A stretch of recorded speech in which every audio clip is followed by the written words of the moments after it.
There are things that happen in press rooms that never appear in the papers. Not because the journalists weren't there, they were. Not because the cameras weren't rolling, they were rolling. But because what was said and what happened immediately after existed in a register that printed language couldn't contain without losing most of what made it true. Tokyo, 1993.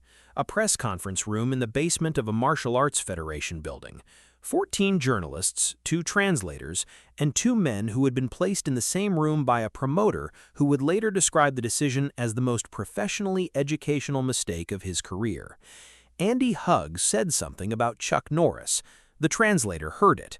The translator looked at Chuck Norris. And then the translator set down his pen, folded his hands on the table, and said quietly in English, "I don't think I should repeat that." The room went absolutely still. Setup: the Godfist and the American champion. Andy Hugg was not a man who needed to manufacture his legend. His legend had been manufacturing itself continuously since he was a teenager in Switzerland, training under conditions that most Western martial artists of that era would have described as unreasonably difficult.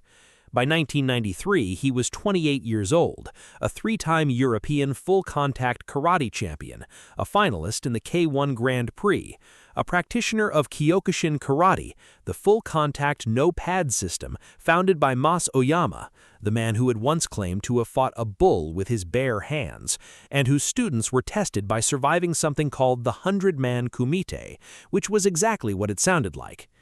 Andy Hugg was not a tournament fighter in the American sport karate sense. He was something else.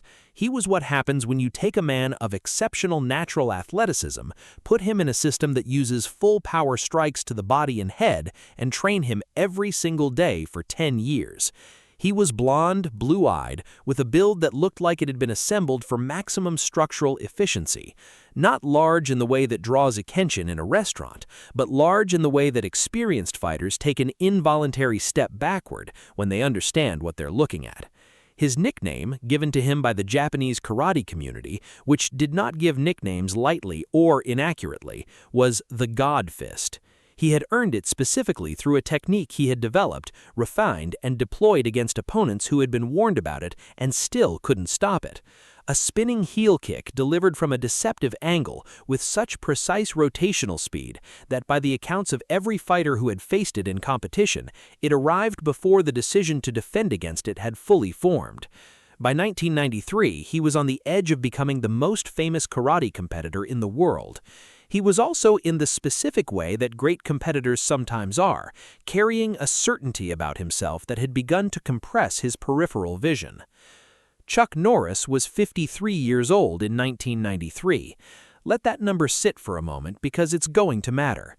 53 years old, in the year when grunge was replacing hair metal, when the internet was a government project that civilians had barely heard of, when the action film genre that Norris had helped define was transitioning towards a new generation of names. The entertainment press had been writing Chuck Norris's professional obituary for the better part of a decade. Not maliciously, just with the casual certainty of people who are tracking a career arc and applying standard templates. Hero rises, hero peaks, hero recedes. Standard template. What the entertainment press consistently failed to account for was that Chuck Norris was never primarily an entertainer. He was a martial artist who had made films. That distinction is not trivial. The martial artist does not stop being a martial artist when the films stop grossing. The martial artist does not stop training when the press conferences become less frequent. The martial artist does not stop accumulating, does not stop adding years and depth and the specific invaluable knowledge that comes from continuing to train alongside fighters who are younger and faster and who push you in ways that maintenance training never does. Chuck Norris in 1993 was doing exactly that. He was cross-training in Brazilian Jiu-Jitsu with the Machado brothers, a discipline that would define competitive combat sports for the following 30 decades. He was incorporating wrestling concepts. He was training with fighters who would go on to compete at the highest levels of mixed martial arts when mixed martial arts became a global phenomenon. He was not standing still. He was not living on a reputation from the 1970s. He was, in the specific and demanding sense, still becoming. Andy Hugg didn't know any of this. Or he knew it and chose to discount it. The error in either case was the same. The press conference had been called to promote a joint martial arts event, an exhibition and seminar series that was bringing both men to Japan for separate but adjacent appearances. A promoter had decided, optimistically, that putting both men in the same room for a joint press conference would generate more coverage than two separate ones. He was right about the coverage. He was wrong about the kind. The room was a standard basement press conference setup. A long table with microphones, 14 Japanese sports journalists, 2 professional translators, a publicist on each side, and a photographer from a martial arts magazine positioned near the wall. Chuck Norris arrived first. He sat at the table. He spoke briefly with his publicist. He poured a glass of water from the carafe on the table and waited. Andy Hug arrived 6 minutes later. He came in the way that certain athletes come into rooms, not performing an entrance, but with the natural authority of a man whose physical presence displaces air differently than other men's does. He was in civilian clothes, dark jacket, pale shirt. He sat down. The translators introduced themselves. The moderator explained the format. The first 20 minutes were uneventful. Questions about the upcoming event, about training philosophies, about the difference between Kyokushin and American-style sport karate. Standard martial arts press conference material, the kind of content that fills the interior pages of Japanese martial arts magazines and is read carefully by practitioners and ignored by everyone else. Then a journalist asked about cross-discipline comparisons. Specifically, how did each man assess the other's fighting system? It was a journalist's question, the kind designed to generate quotable friction between two men who had been politely coexisting for 20 minutes, standard practice. Usually both men deflect diplomatically and move on. Andy Hug did not deflect. Hug spoke in German, which his translator, a young woman who had been translating for martial arts events for 3 years, began to render into Japanese for the room. She got approximately halfway through the first sentence. She stopped. She looked at her notes. She looked at Andy Hug. She looked at Chuck Norris. And then she said in English, the language that both men shared, the language she had apparently decided was the only appropriate medium for what she was about to communicate. She said, "I don't think I should repeat that." The room went still. 14 journalists looked at each other. The moderator looked at the translator. The translator looked at the table. Chuck Norris had been looking at Andy Hug while Hug spoke. His expression had not changed during the German. He didn't speak German, the words were just sound. But something in Hug's delivery, in the cadence of it, in the body language that language runs through regardless of what words are carrying, something had informed him that the content was specific. He looked at the translator. He said, "It's all right, you can translate it." The translator hesitated. Hug said something in German, to the translator, not to Norris. Quiet, direct. The translator picked up her pen. She translated. The substance of what had been said, across the accounts of the journalists who pieced it together afterward, was this: that Chuck Norris's competitive record belonged to a different era and a different standard. That sport karate, the American tournament system, had been designed around rules that produced fighters capable of performing within those rules and not outside them, and that the full contact reality of Kyokushin, the system that had produced Andy Hug, was simply not the same world, not the same discipline, not the same physics than what Chuck Norris had spent his career mastering. It was, in other words, the argument that Joe Louis had made in Washington, D.C. 23 years earlier, but delivered in Tokyo, in front of the Japanese press, through a translator who had initially refused to repeat it, which made it public in a different way, a more permanent way. The room waited for Chuck Norris to respond. He did. In the same quiet tone he used for everything, he asked Andy Hug one question, just one. Nobody present fully agreed on the exact words. The substance, "Would you like to find out?" The event was arranged within 30 minutes. not by the promoter, who had removed himself from the situation with the speed of a man who has touched something very hot and is assessing his injuries, but by the fighters themselves, with the quiet efficiency of men who have moved past the stage where arrangements require much discussion. Behind the Federation building was a courtyard, flagstone, enclosed by walls on 3 sides, used primarily for storage. 2 rubber mats had been produced from somewhere in the building. 8 people were present, the 2 fighters, 1 translator, the young woman who had apparently decided that having witnessed the press conference, she was obligated to witness the rest of it, 3 journalists who had followed without being invited, 1 Federation official who had heard what was happening and come out to either stop it or watch it, and 1 member of Hug's team. No cameras. The photographer from the martial arts magazine had tried to bring his camera. He had been quietly and firmly discouraged. He had left the camera inside. 8 witnesses. The flagstone courtyard. A gray Tokyo winter afternoon. Andy Hug was 28 years old and in peak physical condition for what would become one of the most celebrated Kyokushin careers of his generation. Chuck Norris was 53 years old. Those are the facts. The facts, in this case, are misleading. Hug settled into his stance, the Kyokushin hiding position, weight slightly forward, hands at a specific angle that accounts for the rule set. Kyokushin does not allow punches to the face in competition. This was not competition. His expression? Focused, competent, the settled attention of a man who has been here many times and is comfortable with what comes next. Norris settled into nothing recognizable as a stance, weight distributed evenly, arms not raised to a guard position, the specific deceptive stillness of a man who has been competing for 30 years and long since stopped advertising his intentions.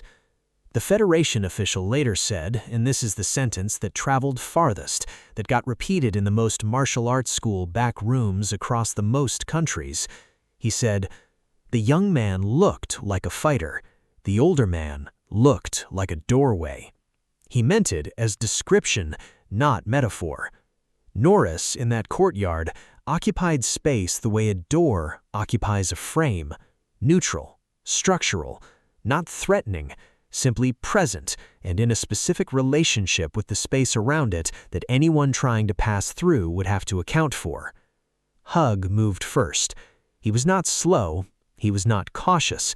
He committed to an attack with the full-weight conviction of a fighter who has been trained to make techniques count. Kyokushin does not allow half measures. He threw a body kick, left side, full rotation. Norris wasn't where the kick was going. Hug adjusted. His footwork was excellent. His adjustment was fast. A follow-up combination, reading the new position. He couldn't find it. Not because Norris was running. He wasn't. He was barely moving. Small adjustments, a pivot, a lateral shift of 3 or 4 inches that kept him in relation to Hug's attacks, the way a fixed point stays in relation to a wheel's edge, present, visible, simply not accessible. The journalist from a major martial arts magazine, who was watching from 10 feet away, later wrote, in the only public account that ever appeared, in a brief, carefully worded piece that ran in a Japanese publication and was never translated, that watching Chuck Norris in that courtyard was like watching a man have a conversation in a language the other person didn't speak.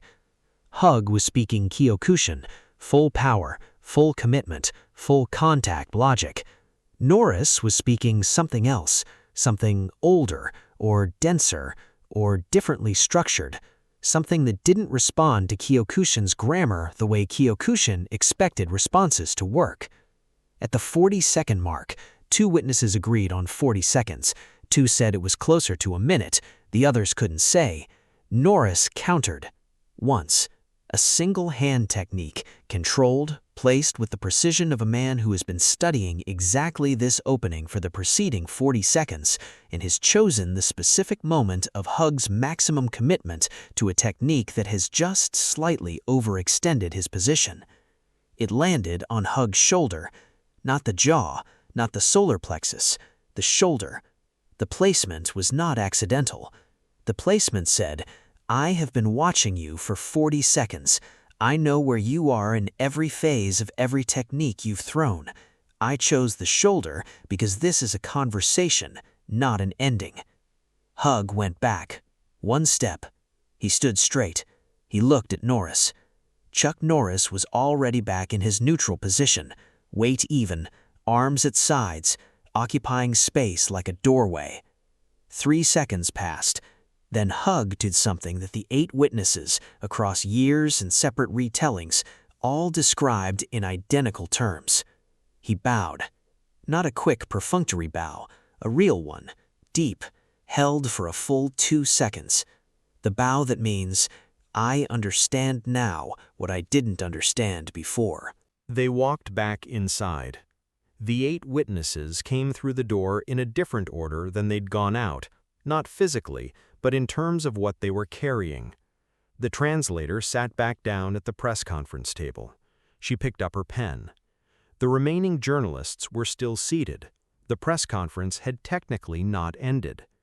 The moderator looked at the 2 men returning to their seats. He asked if they wanted to continue. Andy Hug said yes.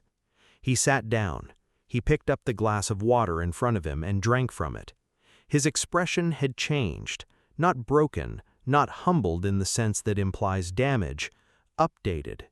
The expression of a very good fighter who has just received accurate information and is integrating it. He answered 3 more questions from the journalists. He was precise, thoughtful, and conspicuously silent on the subject of American sport karate. Chuck Norris answered 2 questions, both about the upcoming event, neither referencing what had happened in the courtyard. The press conference ended. 14 journalists filed out. The translator, who had been present for all of it, the press conference, the courtyard, and the return, gathered her materials. A journalist approached her as she was leaving and asked if she would be willing to describe what Andy Hug had originally said, the statement she had refused to translate. She thought about it. Then she said, "It was accurate. Everything he said was technically accurate. It just wasn't complete." She did not elaborate. She did not need to. The story traveled as the real ones always do. Not in print, in conversation, at the edges of mats, at the ends of seminars, in the specific confidential register that martial arts instructors use when they want to tell a student something true that cannot be sourced. By 1995, it had reached every major Kyokushin school in Japan, Europe, and the United States. By 1997, it had crossed into the growing full-contact and mixed martial arts communities, where it was received with the specific interest that practitioners have in any story that complicates the easy narrative about eras and styles and which systems translate. Andy Hug went on to become exactly what he was on track to become, one of the greatest Kyokushin competitors of his generation. He won the K1 Grand Prix in 1996. He became beloved in Japan, an unusual thing for a Swiss man, with a depth of affection that the Japanese martial arts public reserved for fighters who embodied something essential about the tradition. He was a real champion. He was also, somewhere in the record of what he knew, a man who had bowed in a Tokyo courtyard in 1993 to a 53-year-old he had dismissed in front of 14 journalists 45 minutes earlier. He never publicly discussed the press conference. He never publicly discussed the courtyard. But people who trained with him in the years after 1993 noted, independently, in separate accounts, that he had a different way of discussing fighters from other systems, less categorical, more specific, more careful about the difference between not knowing something and knowing it couldn't exist. The translator's refusal had been the first sign of what was coming. The bow in the courtyard had been its conclusion. There is a reason the translator refused, not timidity. She had demonstrated she was not timid by the end of the afternoon, having followed 2 fighters into an enclosed courtyard and watched what happened there without leaving. Not professional caution. Translators translate. Their job is to render one language into another without editorial. She understood this, and she had done it professionally for 3 years. She refused because she understood, in the specific way that people who spend their lives mediating between languages develop an understanding of how words carry weight, she understood that what Andy Hug had said was not just an opinion. It was a claim. And it was a claim about something that was, at that moment, sitting 12 feet away. And in her professional experience, claims made about present things in the presence of those things carry a specific risk. The risk is not embarrassment. The risk is that the thing being claimed about will immediately produce evidence. What the translator had understood in the moment of refusal was that the claim being made was going to be tested. Not eventually, not in some abstract future, in approximately 45 minutes. And she was right. The claim was tested, and the testing produced a result that the claim hadn't accounted for. And that result, that gap between what Andy Hug had said with confidence in a press room and what he had discovered in the courtyard, was precisely the gap that Chuck Norris had spent his entire career inhabiting. The gap between the appearance of limitation and its substance. The appearance said 53 years old, sport karate background, and previous era. The substance said 30 years of answered questions, a body that has been trained by the best opponents available across 3 decades, a set of reflexes and tactical knowledge so deeply embedded that they don't arrive as decisions, they arrive as responses. Faster than thinking, faster than the read, faster than a 28-year-old Kyokushin champion's adjustment speed. That's what the translator had been unwilling to translate. Not the words, the gap.